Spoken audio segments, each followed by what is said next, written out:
Ça fait déjà quelques semaines que je teste l'abonnement Apple Fitness Plus.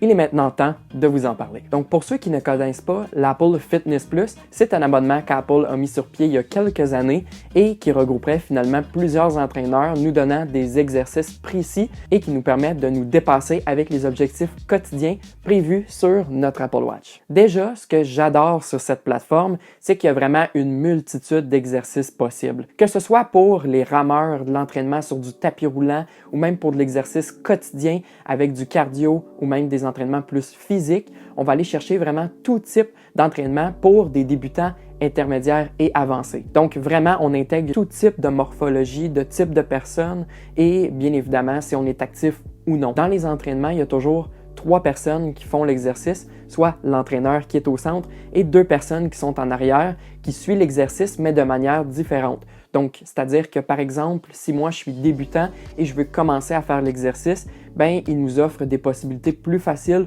ou plus difficiles de faire l'exercice. Cette plateforme a beaucoup de possibilités, que ce soit pour la musique ou même pour le type d'entraînement qu'on va aller chercher. Par exemple, on pourrait aller chercher seulement des entraînements qui visent le haut ou le bas du corps ou même les abdominaux. Donc, c'est vraiment des alternances d'entraînement avec des répétitions vraiment précises que les entraîneurs vont nous conseiller. Et dans les entraînements, on peut même choisir le type de musique qu'on désire.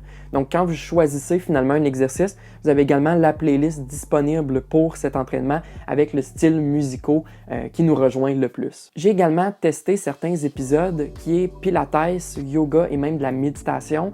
Et ce que je trouve un petit peu déplorable de ce service-là, c'est qu'on n'a pas un service en français. Ce qui fait en sorte qu'on n'a pas le choix de sous-titrer les épisodes. Personnellement, je trouve que c'est un défaut de l'application parce que lorsque je fais un exercice, je suis toujours obligé de me tourner le cou pour être capable de voir qu'est-ce que la personne dit. C'est vraiment quelque chose que je trouve un petit peu de valeur parce que quand je fais les exercices, que ce soit couché ou même des push-ups, je ne peux pas nécessairement voir ce que la personne fait et à la vitesse à laquelle il faut que je fasse l'exercice. Parce que oui, souvent, il y a des répétitions qu'il faut que j'exécute, mais à des vitesses vraiment précises pour travailler certains muscles ou faire travailler davantage. Donc, c'est ce que je trouve un petit peu déplorable, mais ça se pourrait que éventuellement Apple décide de traduire vraiment en français les épisodes directement sur l'application. Ce que j'ai trouvé vraiment intéressant des épisodes, c'est que c'est vraiment tourné avec de belles images et vraiment une belle qualité audio, ce qui fait que tu as vraiment l'impression d'être dans finalement le gym qu'Apple a actuellement dans leur campus. Et vraiment, ça nous donne l'impression qu'on participe réellement à l'activité avec eux. Lorsque vous êtes en déplacement ou même en voyage, on a la possibilité de télécharger finalement les épisodes qu'on désire. Ce qui fait en sorte que tu n'as pas besoin nécessairement d'avoir du Wi-Fi ou du réseau cellulaire partout. Il suffit de télécharger l'épisode que tu souhaites pour avoir finalement accès à l'épisode sans réseau. Donc ça, je trouve ça vraiment intéressant. Puis le fait aussi qu'on peut connecter l'Apple Watch avec notre abonnement, ça, je trouve ça vraiment intéressant parce que lorsqu'on fait l'exercice, ça nous permet de voir finalement les battements par minute et cibler finalement la moyenne de battements par minute qu'on vise lorsqu'on fait finalement l'activité. Donc savoir si on est trop haut ou trop bas par rapport à ce que l'activité demande. Il y a une chose que j'ai remarqué que je trouve un petit peu dommage, c'est du fait qu'on est obligé d'avoir beaucoup d'accessoires lorsqu'on fait des exercices et souvent ils sont demandés pendant qu'on fait les exercices. Sachez que cet abonnement commence à partir de 12,99$ par mois ou vous pouvez même acheter le plan par année au coût de 100$ par année.